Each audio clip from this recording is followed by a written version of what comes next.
everyone. Today is the day that I'll be sharing with you the surgery stuff. Hope you enjoy. So, yeah. I have a list. Yes. Okay, so before surgery, I had to wake up. Well, I had to go to bed early, but I had to take a shower before bed.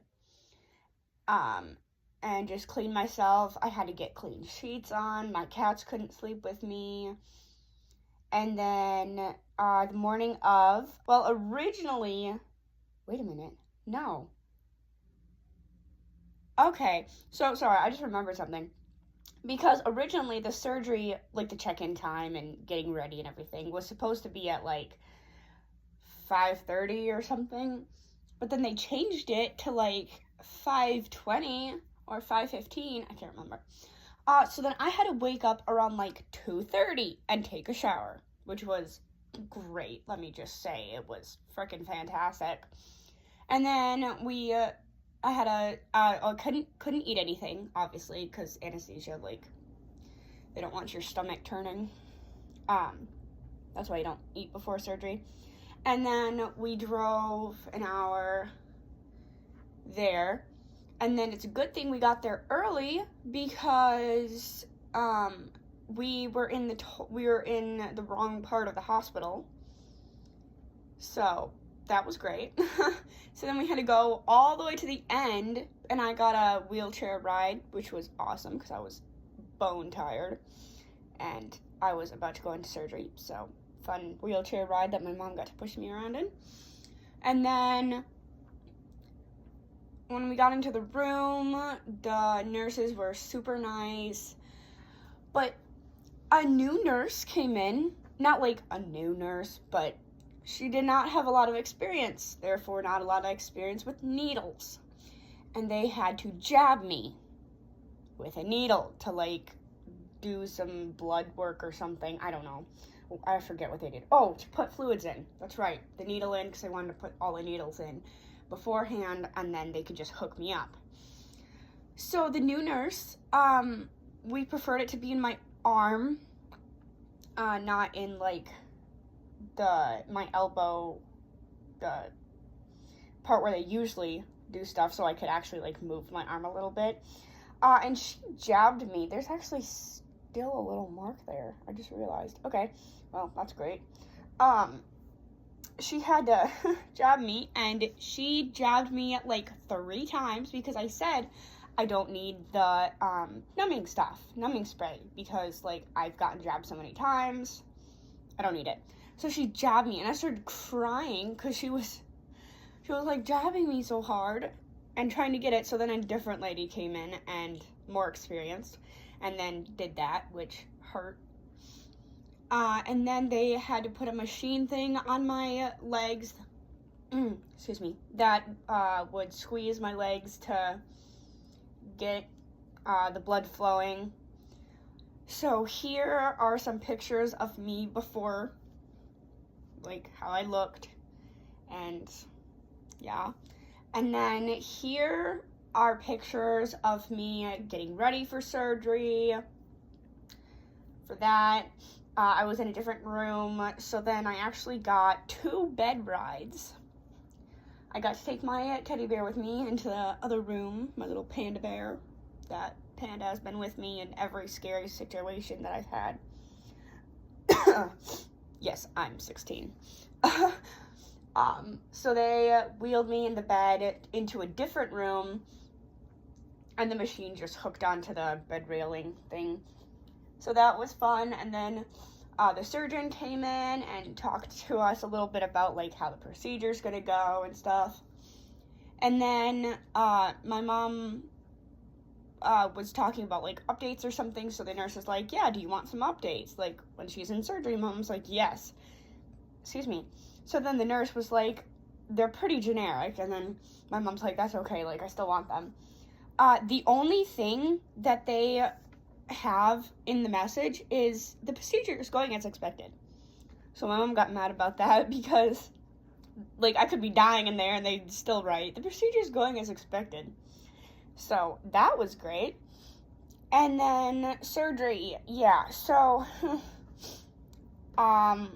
they put some fluid in me, as they were wheeling me down the hallway, and yes, I did get to take my, Panda into the operating room, which was nice, and then they took it away after I was already asleep, which was super nice. I don't know if that's for all hospitals, but that's the one that I went to. So they wheeled me down the hall after they gave me some fluid, and my uncle, who is the anesthesia nurse, asked if, like, my eyes were going blurry and stuff, and I said no, because they start out with, like, a little bit of stuff that, like, makes you not as nervous for the surgery, like, because they have to wheel you down the hallway in the bed, and then they have to shift you, so they gave me a little bit more, which made my eyes kind of go cross-eyed, and, like, my body started, like, calming down, and my heart wasn't going all pounding. So then they got me off of the comfortable hospital bed onto more of a harder surface, and then they started putting, like, some stuff around me, the comfortable stuff that, like, foam stuff that my arms would be compacted around, and they gave me anesthesia, and then I conked out. It was 16 hours of 16 hours of surgery, and 14 hours of active surgery, because they had to sterilize me and put foam stuff around my arms and legs, and make sure the machine and all their tools and everything. And then after surgery,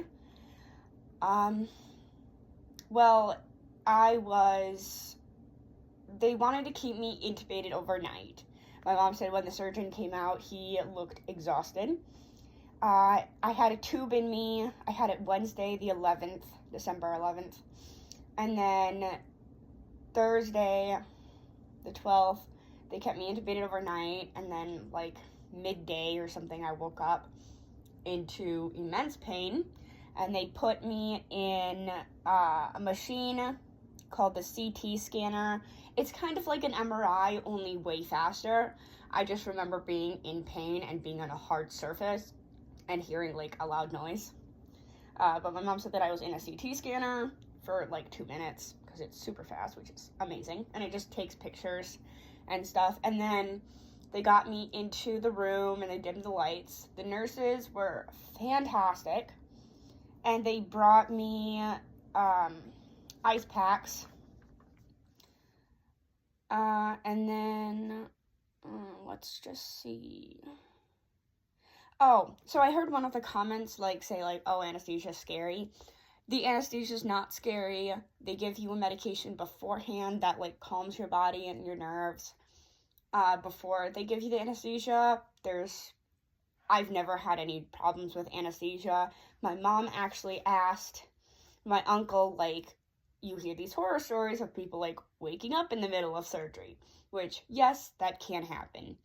Most people don't remember waking up. It's just a second of pain, and then they go back to sleep or whatever. But if you've had past surgery trauma, like some surgeries you have to be, like, awake for or something with that. It's more like brain surgery, though. I don't know if you get trauma from that. That's scary, though. Okay. Glad I don't have brain surgery. Need brain surgery. And then he said that nothing to worry about. It's just with people that have had past surgery trauma, so anesthesia was fine. But actually, a little scary story for me. Last surgery, the nociceptive surgery, that I told you guys about last video, when they were putting me asleep, like, my eyes were closed and everything, and apparently my ears were the last to go to sleep, like, that part of my brain. And I heard the nurse say, I think it was the nurse, say, okay, she's asleep. And I just remember thinking, like, oh crap, but I'm not asleep. And then I conked out.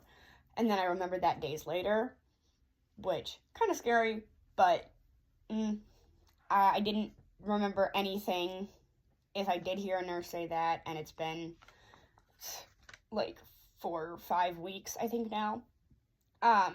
We've had surgery follow-ups, so yeah, pictures of me after surgery,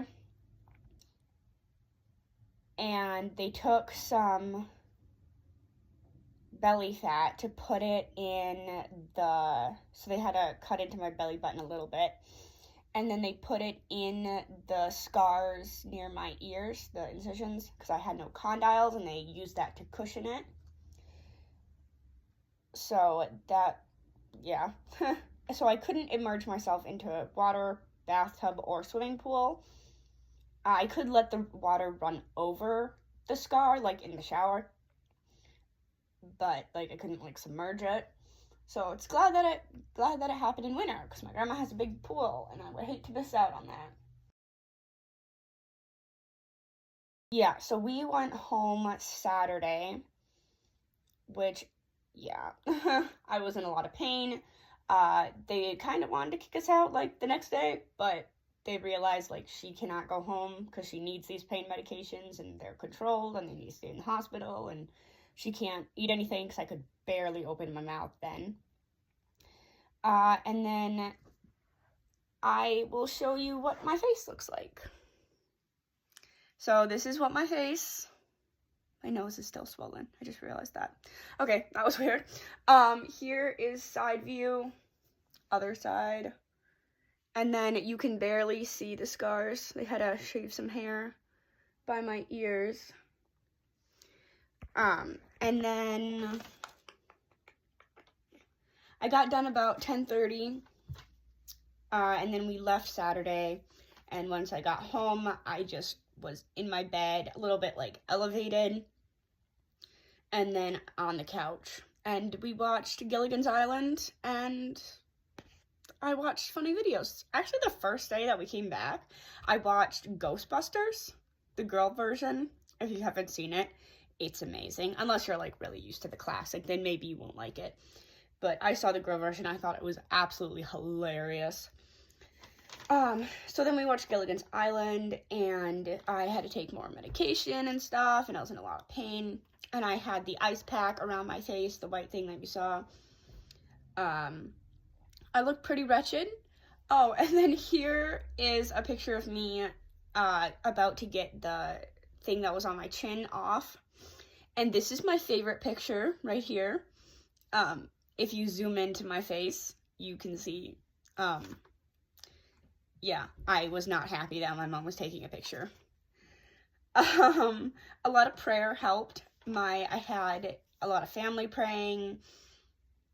My mom's close friends were praying, and then my pastor and some people at church were praying for me. So that helped. And my mom's coming home. And the surgeon was really surprised when he saw me because I had no bruising whatsoever, which he said it was going to be from like here to here, just black and blue, which no bruising, thank God. And then the red light really helped. If you haven't looked into red light therapy, please do. It's amazing, and it will help. It has been proven.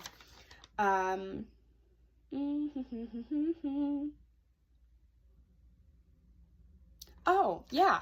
And then, after surgery, like, it hurt to talk. I couldn't talk I still can't open my mouth super wide. It hurt to talk after surgery, so I, used sign language. So I would sign, like, my aunt's name or my cousin's name, like, when are they coming, to see a little bit of sign language that I remembered from learning when I was younger. So that helped. Sorry, I just wrote down can't shower, which I can shower. Oh, yeah, and then eating. Yeah, so the surgeon said it'll be 3 months before I can, like, chew solid food, which is great. But then, like, the most recent appointment, he said that 6 to 8 weeks, which still, like, a month and a half, but better. So that's good. And then, oh, yeah, and then I have these hooks. Yeah, and then I have rubber bands that I put in, but I haven't put in because it makes it harder to talk with them in. I mess up more. I have to keep those in 6 to 8 weeks also, which sucks because they hurt. Like, you might be thinking, oh, braces suck and they hurt. Yes, they do, they really do. But these hooks are absolute heck. I hate them so much. They're painful. They dig into my lip, and the last orthodontist appointment, he pushed them down a little bit. Well, the nurse pushed them down a little bit. So they didn't dig into my lip at all because, like, it was making a hole. And if, like, I show you the inside of my lip, which I can't really do that right now, but it's all, like, dented, which, it looks as, it hurts as bad as it looks. Let's just say that. We blended up mac and cheese for me, which it just tasted like cheese sauce, like less generic than like the nacho cheese sauce that they put on your nachos, but it was weird. But when I could kind of like gum the food with my tongue, then we made some mac and cheese, but we just boiled the noodles longer.